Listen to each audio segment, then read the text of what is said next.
Hi students, last వీడియోలో మనం గద్య భాగానికి చెందిన 4 క్వశ్చన్ ఆన్సర్స్ తెలుసుకున్నాం కదా. మిగతా క్వశ్చన్ ఆన్సర్స్ ఏంటో మనం తెలుసుకుందాం. ఓకే.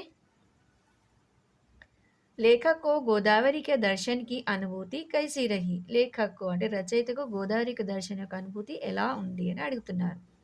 లేఖక్ को గోదావరి के दर्शन की अनुभूति की భావన इस प्रकार थी. ఈ విధంగా ఉండే. ఎలా అంటే లేఖక్ అంటే ఇక్కడ ఎవరు? కాకా కాలేర్కర్. ఇది ఏ లెసన్ నుంచి అంటే దక్షిణ గంగా గోదావరి లెసన్ నుంచి క్వశ్చన్ అడగబడింది.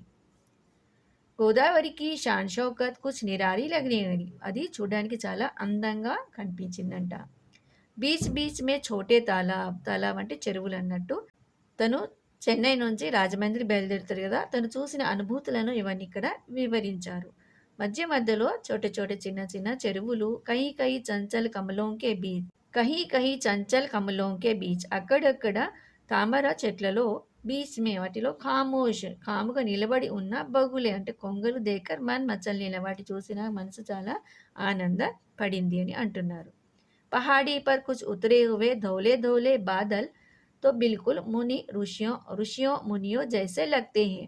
పహాడీ పర్ కుచ్ ఉతరే హువే. పహాడీ పర్ అంటే మౌంటైన్స్ పై ఎలా ఉందంట? ధౌలే ధౌలే బాదల్ అంటే మట్టి రంగులో గ్రే కలర్లో ఉన్న బాదల్ అంటే మేఘాలు బిల్కుల్ ఎలా కనిపిస్తున్నాయి అంట? అవి ఋషులు మునులాగా అవి కనిపిస్తున్నాయి అంట. పూర్వకి తరఫ్ అంటే ఈస్ట్ వైపున తిత్లీకి తరహా కతార్ మే ఖడి. ఎలా? తిత్లీకి తరహా అంటే బటర్ఫ్లైలా కనిపిస్తున్నట్ట. ఏంటి? నౌకాంకో దేకర్ మర్ మచల్ని లగ్తా హే అంటే ఆ నదిలో నిలబడి ఉన్న చిన్న చిన్న నౌకలు ఎలా కనిపిస్తున్నాయి?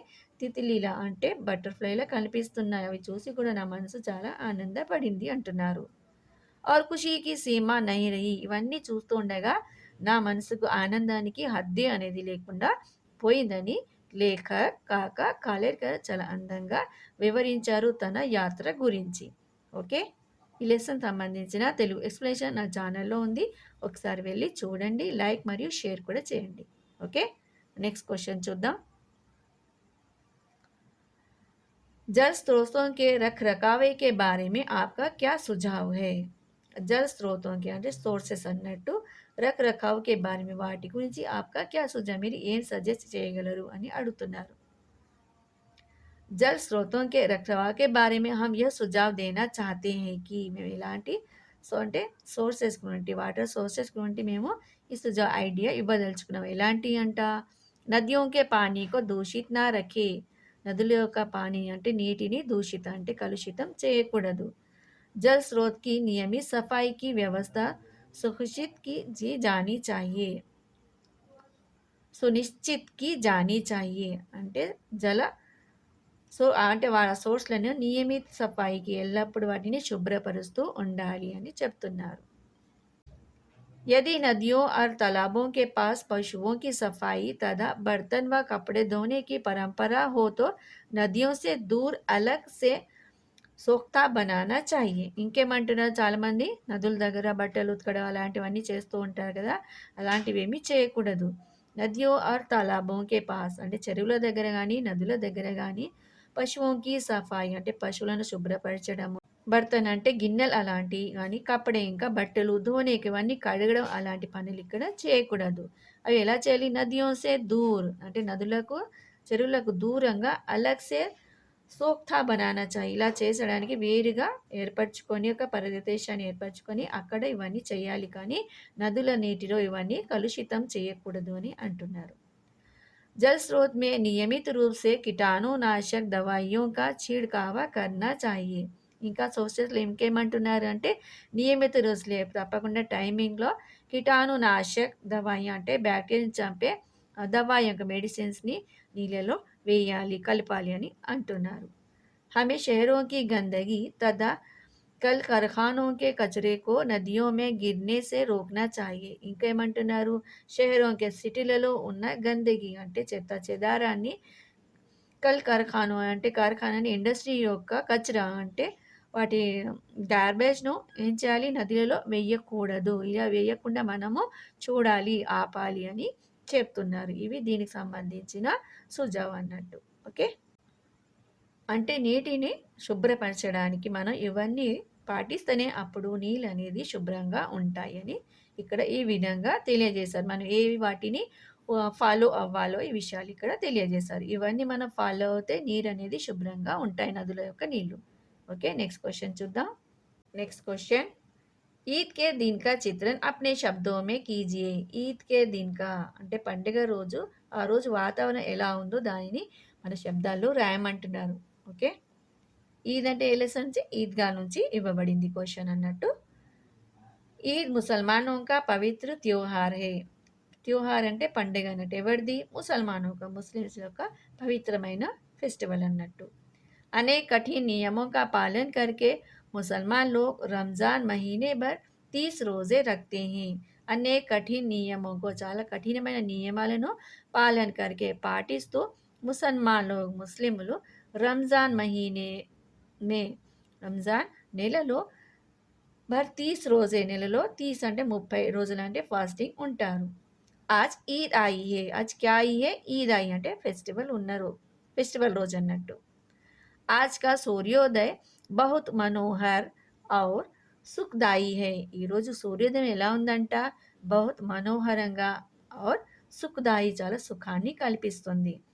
प्रकृति के पेड़ पौधे सब हरियाली से भरे खुशी से झूम रहे हैं. ప్రకృతికి సంబంధించిన పేడ్ పౌదే చెట్లు పొదలు అవన్నీ హరియాలి పచ్చదనంగా చాలా ఆనందాన్ని కల్పిస్తున్నాయి. ఖుషీసే అవి ఆనందంగా ఊగుతున్నాయంట. ఖేతో మే సునెహరా రోషన్ హై. పంట పొలాలు ఎలా ఉందంటే సునెహరా చాలా ఏంట అంటే బంగారు పచ్చదనంగా అవి మెరుస్తూ ఉన్నాయి పంట పొలాలు. ఆకాశ్ మే భీ విచిత్ర లాలిమ ఫైలీ హై. ఆకాశం కూడా చాలా లాలిమ ఎర్రటి రంగులో చాలా అందంగా కనిపిస్తుంది. సూరజ్ భీ బహుత్ ప్యార్ ఔర్ శీతల్ హై. సూరజ్ భీ బహుత్ ప్యారా చాలా ప్యారా ఔర్ శీతల్ చాలా కూల్గా కనిపిస్తుంది. ऐसा लगता है कि स्वयं सूरज भी ईद की शुभकामनाएं दे रहा है. ఇలా కనిపిస్తుంది. సూరజ్ అంటే సూర్యుడిని చూస్తుంటే అది మనకు శుభకామన గ్రీటింగ్స్ ఇవ్వడానికి వచ్చిందా అన్నట్టుగా అనిపిస్తుంది అని అంటున్నారు. సారా వాతావరణం సుఖదాయక్ ఔర్ మన్మోహక్ హై. మొత్తం వాతావరణం ఎలా ఉందంట? సుఖదాయక్ సుఖంగా మరియు మన్మోహక్ మనసుని ఆనందపరిచే విధంగా ఉందని చాలా చక్కగా ఈద్గాకే లేఖక్ కౌన్ హై ప్రేమ్చంద్ మనకు చాలా చక్కగా వివరించారు. ఓకే. నెక్స్ట్ క్వశ్చన్, హామిద్ కి ఖుషీ కా కారణ్ క్యా హై? హామిద్ కి ఖుషీ కా కారణ్, హామిద్ హ్యాపీగా ఉండడానికి కారణం ఏంటని అడుగుతున్నారు. హామిద్ అప్నే దాదీ కే లియే చిమ్టా లేనే కా ఖయాల్ కర్తా హై. హామిద్ ఏం చేస్తాడు? అప్ని దాదీ తన నానమ్మ కోసం చిమ్టను కొనడానికి ఖయాల్ కర్తాను ఆలోచిస్తాడు. क्योंकि जब दादी तवे से रोटियां उतारती है तो हाथ जल जाते हैं. ఎందుకు ఆలోచించాడు అంటే జబ్ దాది తన నానమ్మ తవేసే అంటే పెనం పైనుంచి రోటీ అంటే చపాతీస్ ఉతార్తీ తీస్తున్నప్పుడు హాత్ జల్ జాతే అలా సమయంలో తన చేతులు కాలుతూ ఉంటాయి అన్నట్టు. అగర్ చిమ్టా లే జాకర్ దాదీ కో దేగా తో వహు ప్రసన్న హోగి. ఒకవేళ నీ చిమ్టా తీసుకెళ్ళి నాన్నమ్మ దాదీని ఇస్తే తను హ్యాపీగా ఫీల్ అవుతుందని తను ఆలోచిస్తున్నాడు.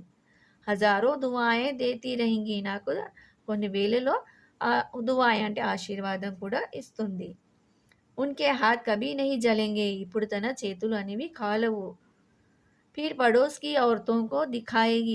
పడోస్ అంటే నైబర్స్ కూడా అక్కడ ఉన్న లేడీస్ కూడా తెలియజేస్తుంది. ఏమని? చూడు నా మనవడు నా కోసం చిమ్టా తీసుకొని వచ్చాడు అనే విషయం.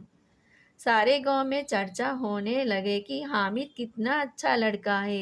सारे गांव में మొత్తం గ్రామాల్లో చర్చా హోనే లగేగి. హామిద్ ఎంత మంచి అబ్బాయి అని ఈ విధంగా తను ఫేమస్ అయిపోతాడు. తన దాది నానమ్మ అక్కడ గ్రామంలో ఉన్న ప్రతి అందరికీ తను తెలియజేస్తుంది తన మనవడు తన కోసం ఎంత ఆలోచిస్తున్నాడో అని. తనకు చేతులు కాలకుండా ఉండడానికి చిమ్టా తీసుకొని వచ్చాడనే విషయాన్ని తెలియజేయడం వల్ల. యహీ సోచ్ హామిద్ కి ఖుషీ కా కారణ్ హై. ఈ విధంగా తను ఆలోచిస్తున్నాడు కాబట్టి ఇది తను హ్యాపీగా ఉండడానికి ఇదే కారణమని చెప్తున్నారు. ఓకే. ఇది కూడా ఈద్గా పాఠానికి సంబంధించిన క్వశ్చన్ ఆన్సర్ అన్నట్టు. ఓకే. దీనికి సంబంధించిన ఫుల్ తెలుగు ఎక్స్ప్లెనేషన్ నా ఛానల్ ఎస్ఎన్ హిందీ సబ్జెక్ట్లో ఉంది. టోటల్ తెలుగులో ఒకసారి వెళ్ళి చూడండి. లైక్ మరియు మీ ఫ్రెండ్స్కి షేర్ కూడా చేయండి. ఓకే. ఓకే స్టూడెంట్స్, నెక్స్ట్ వీడియోలో మిగతా క్వెషన్ ఆన్సర్ గురించి తెలుసుకుందాం. ఓకే, లైక్, షేర్ మరియు సబ్స్క్రైబ్ చేయండి.